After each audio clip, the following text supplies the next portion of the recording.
Sure, he's got multiple plushes, so just on the count, the plush count alone, he's got more than Chuppa. But this should be a really fun match. Scott is a well-respected player, but he's going up against one of the best players in the world right now.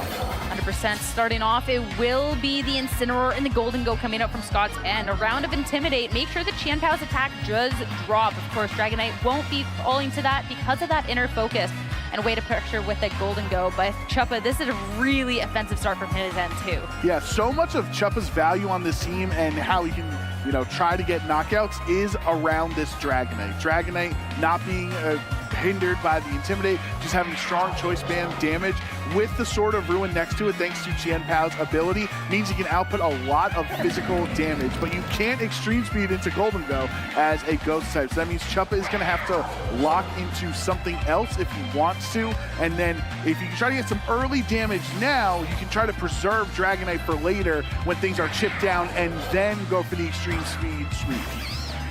Well, this Dragonite definitely has powerful moves into the opposing end. So does this Qian Pao, but Incineroar going to be swapping out. And the hit into the Amoonguss, holding that Rocky Helmet, is going to deal a little bit of chip. That will break the Focus Sash over on the Qian Pao and deal a little damage to the Dragonite as well. First round of Make It Rain coming out, taking care of that Qian Pao quite handedly, bringing the Dragonite down real low. Beautiful defensive play from Scott with that Rocky Helmet Amoonguss, a Pokemon that has just been so tried and true throughout the history of competitive Pokemon.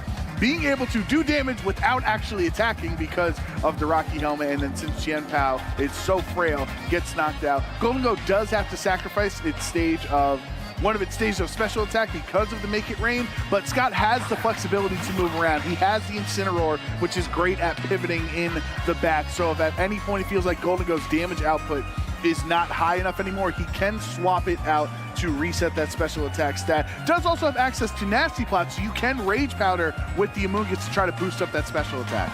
It's definitely a game of risk and reward here, because you don't want that Pokemon to be sitting out and then potentially be targeted down with a powerful move coming up from the other end, because that Wellspring Ogre Pond in its current form cannot be redirected by that Amoonguss. Swap from the Dragonite, locked in that Stomping Tantrum, will be bringing in the Tinglu instead. So if the Golden Go did try to go for the offensive, pick off that Dragonite, well, it would just be another stage of lowered special attack. Ivy Cudgel into the Protect this time around, and the Amoonguss with no Rage Powder will be actually targeting into the slot.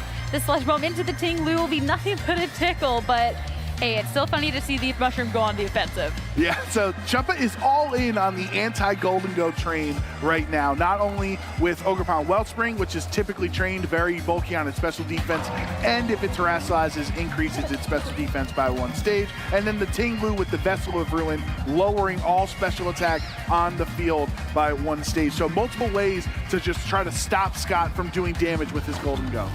No swap out over on Scott's end of things, and we are seeing the Terrestrialization, the first one of the battle, and it will be that Ogerpon Wellspring into that Wellspring form. You're going to get the Embody aspect and get that special defense boost here, but you do drop that Grass typing, so you can be directed away from that Amoonguss on the horizon.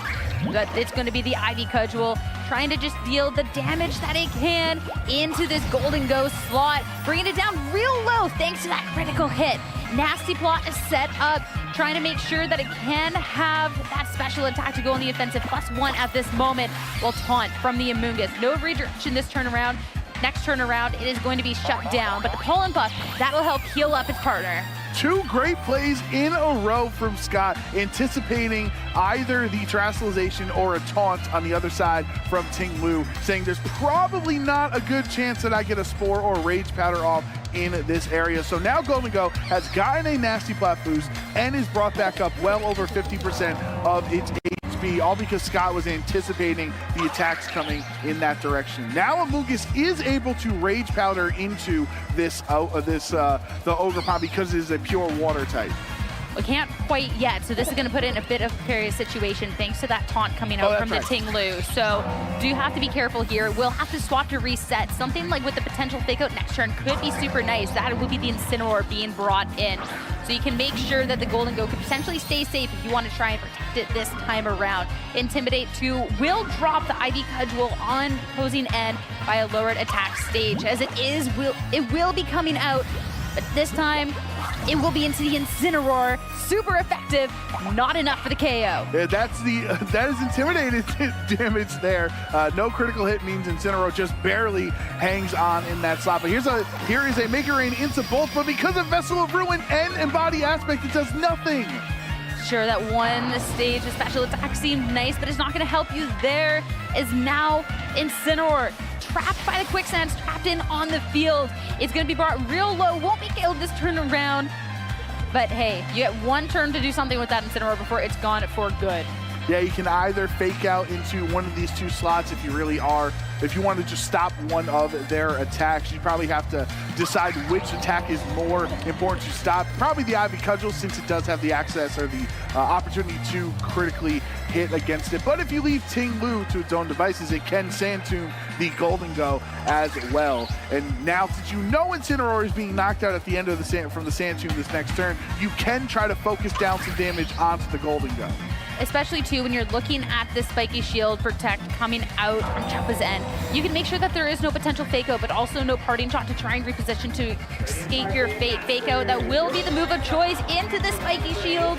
It will mean that it will take that damage. We won't even have to wait for the end of the turn for it to get KO'd here. But an opportunity now for the Golden Go, the passive turn from Chuppa. It can go for a nasty plot. Get another special attack boost. This should be at a +2 now. And that's where you get punished for playing defensively in a very obvious double protect scenario where Ting Lu could have went for the Sand Tomb into the Golden Go slot. Instead, Amoonguss Regenerator's ability will increase its HP, so it's going to be even more health to get through. And Golden Go got another nasty plot boost. Now that Amoonguss is no longer taunted, this Rage Powder does redirect away any attacks from Ogerpon. It'll only be able to do that the one time around, though, with taunt targeting into that Ivy Cudgel, hitting into the Amoonguss, just doing a little fair amount of damage. Make it rain at the +2 right now. Will be enough to take down the Ting Lu, so Amoonguss won't be taunted this turn, and we'll have an opportunity to keep the Golden Go safe going on forward. That's a huge KO. That is a huge KO because he was able to nasty plot for free the prior turn on the double protect. It gave Golden Go enough damage to knock out the Ting Lu, and as you mentioned, Ting Lu does not get the taunt onto Amoonguss, meaning Amoonguss is free to continue to Rage Powder against Chuppa's team. He's down to just these two Pokemon remaining. Dragonite has to lock into something. You'd argue it's probably better to lock into Stomping Tantrum for both Golden Go and a neutral hit into Amoonguss, but then you don't have priority. It's so tough because you do need to be locking into something, but you also need to be dealing with these Amoonguss on the opposing end. Going for the Rage Powder, the Spiky Shield, I like that. Try and make sure that Pokemon stays safe. And if the Dragonite's not going to stick around much longer anyways, because of the Make It Rain, might as well get rid of this threat. That will be picking up the KO onto the Amoonguss. Now, the Dragonite has to be taking a hit on this Golden Go. Another round of Make It Rain. Yeah, so the Dragonite is already low HP, so Make It Rain is going to be enough to knock it out. Lowering Golden Go's special attack yet another stage, so kind of neutralize the amount of Make It Rains versus the 2 times that Nasty Plot has been clicked. That means that Scott's Golden Go does have a pretty low special attack right now and is forced to stay on the field since he only has 2 Pokemon remaining. Regardless, still such a tough situation. The Golden Go, if I'm correct, should be at about neutral right about now with all the drops and all the nasty blocks it's gotten. And with Porygon 2 freshly joining the field at full health and already on the opposing end, the Ogerpon at half, it's going to be such a tough situation. Protect on this turn, but the Ivy Cudgel targeted into the Porygon 2 slot, trying to get as much done as possible, but we already got to have that round of Intimidate from earlier on. The attack is dropped, and now the speed's not even in this Ogerpon's favor either, thanks to the Trick Room from the Porygon 2. Yeah, Eviolite putting in work for this Porygon to set up the Trick Room, since both Porygon 2 and Golden Go are traditionally slower than the Ogerpon Wellspring. That now gives Scott, for the next 4 turns, his 2 Pokemon will be attacking before the Ogerpon can, so you can try to do, your damage with both the Terra Blast and Shadow Ball into the Ogerpon before it's able to try to get critical hits with the Ivy Cudgel.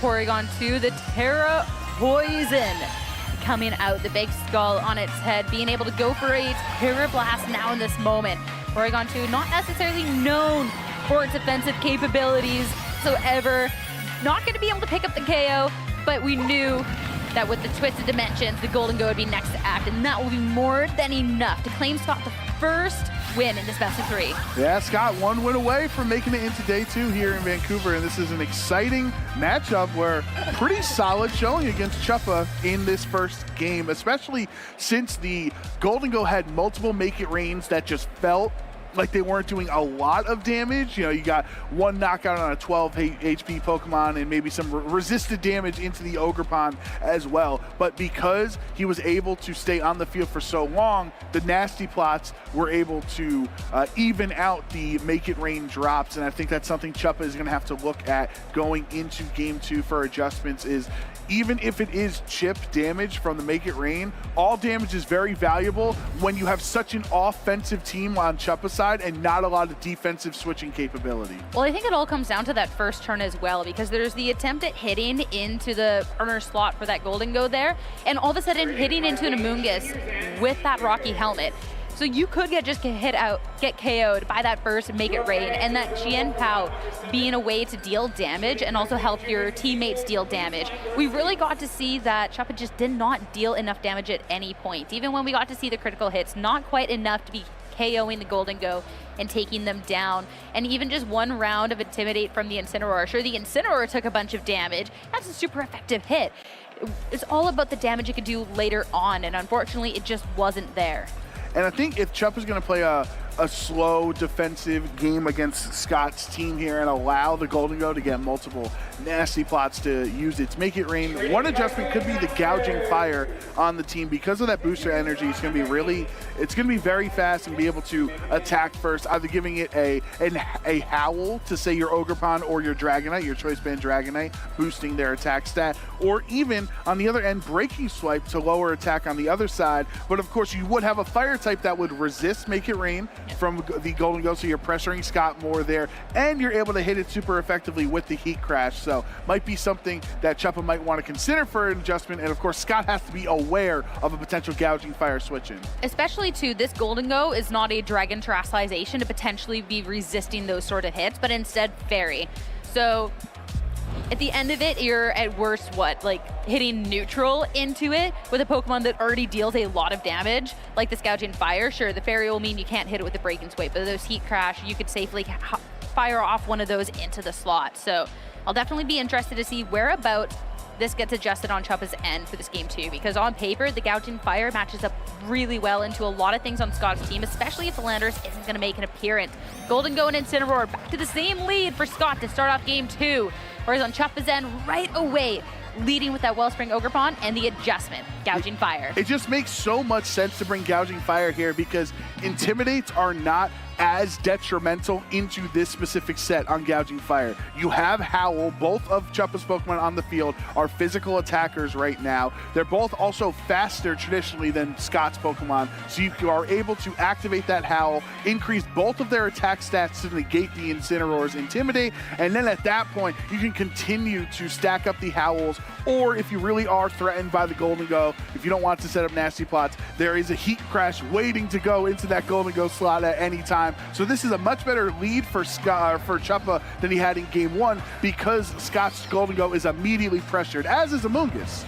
And the swap out over on Scott's end, but with that stage of lowered attack on Chuppa's end, a Howl on the horizon, that's going to make sure that these Pokemon are neutral and allow this Ivy Cudgel to hit for what is full effect, but no crit. Just going to be dealing just above half to that Pokemon. Shadow Ball in return, just trying to do as much damage as possible.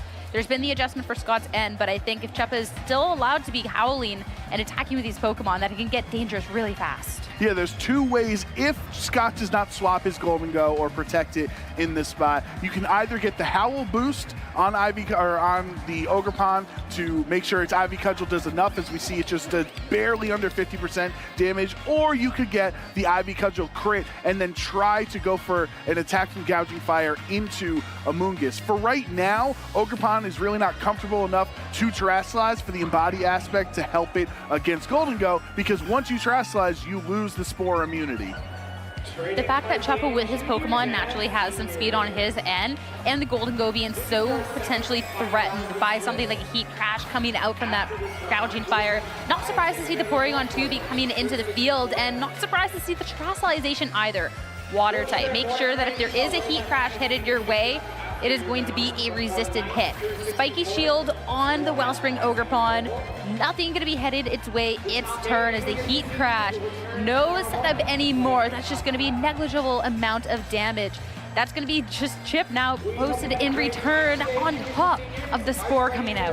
Yeah, great turn from Scott. They're terrestrializing the Amoonguss. You might have thought on Chuppa's end, he would have tried to save terrestrialization for a more quote-unquote important target like Porygon 2 or Golden Go, but deciding to Terra right away with the Amoonguss keeps it alive from the Gouging Fire, and it stops potential howls where Chuppa could have tried for 2-3 turns consecutively to howl onto the Ogerpon. Now he can't do that.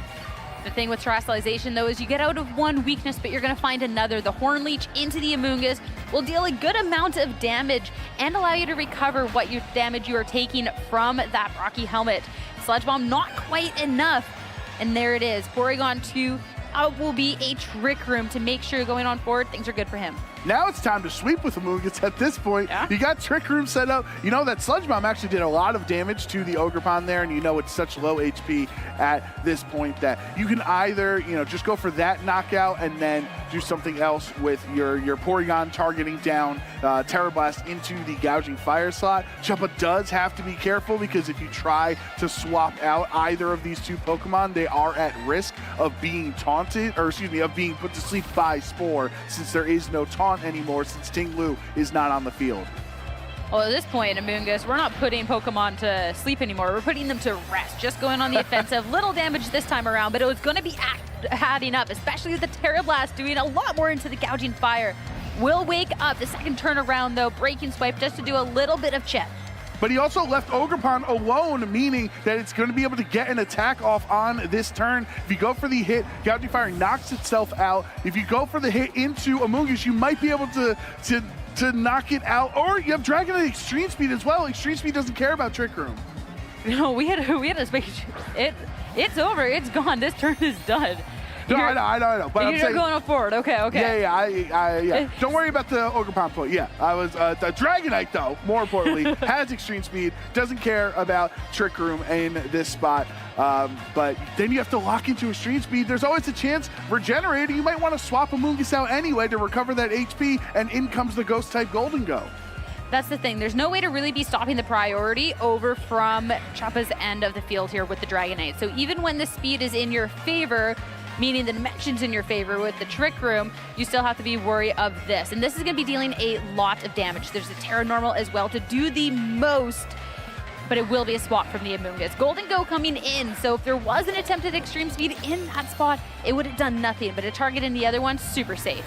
Yeah, we're going to have to find out as it's finally time for Chuppa to match the terrestrialization Terra Normal. You probably don't Terra Normal if you're not going to try to go for boosted extreme speed damage, but it also does get rid of that 4 times weakness to ice that Porygon has the Ice Beam for. Attempted the double Spiky Shield, not going to happen this time around as extreme speed coming out into the Porygon 2, just dealing a little bit as Terra Blast in response is going to be more than enough to take care of the Ogerpon this time around. Chuppa had to go for that Spiky Shield, just try to delay the inevitable at this point. 30% chance is better than the 0% chance where it just gets knocked out like we saw on that turn. So now Chuppa is down to his last 2 Pokemon. Sword of Ruin is active, but since Chuppa can no longer switch out, that means Dragonite is stuck clicking extreme speed for the rest of the game, meaning at no point can Dragonite damage this Golden Go. That's going to be Qianpao's job, is to do the damage into Golden Go. You have Sucker Punch, you have extreme speed, so Trick Room's not the end of the world, but if you can make it out of Trick Room these next couple of turns, then the speed advantage goes back to Chuppa's side. Well, it's so tricky with the Golden Go too, because the only way that you can really be hitting it is with an Ice Spinner that's not necessarily too effective, or with a Sucker Punch that does rely on the Golden Go going on the offensive. And the Porygon 2, we definitely see can be chipping away. So extreme speed coming out is just going to be to deal some damage in the Porygon 2. It is actually going to be enough this time with that Sword of Ruin to take care of that Pokemon, bring the Pokemon just a little bit closer. Nasty Plot coming out for the Golden Go here. That is going to be around a special attack raised for it as Ice Spinner. Just an attempt to try and chip away a little bit at this Pokemon. Oof, that Nasty Plot's going to help it do way more damage, obviously boosting its special attack, but that could have been free damage on that prior turn to potentially bring Chien Pao down to its focus sash. So Scott trying to trade away current upfront damage for future damage on this turn. You have Incineroar with Fake Out, can't do it onto Dragonite, obviously, but you can do it onto Chien Pao, and you have a Amoonguss in the bag with Rocky Helmet to break a focus sash for Chien Pao, and also a Rage Powder. Tempted to Fake Out, but protect on the Chien Pao to make sure the sash is not broken this time around. His extreme speed locked, of course, will be targeting into that Incineroar. Doesn't have a choice, brings it right down into the red. Not quite enough for the one-hit KO, but will make sure that it is low, can pick it off next turn easily, even after that berry recovery. Make it rain, coming out, nothing into the Chien Pao, but this should deal a good amount of damage into the Dragonite. That's actually enough damage for that clean one-hit KO. Yeah, that was +2 Make It Rain that time around. Hadn't had the stats lowered, and now Chuppa is down to just his Chien Pao left on the field against 3 Pokemon. Trick Room has expired, but the question is, who do you target? Because both Golden Go and Incineroar can hit Chien Pao super effectively.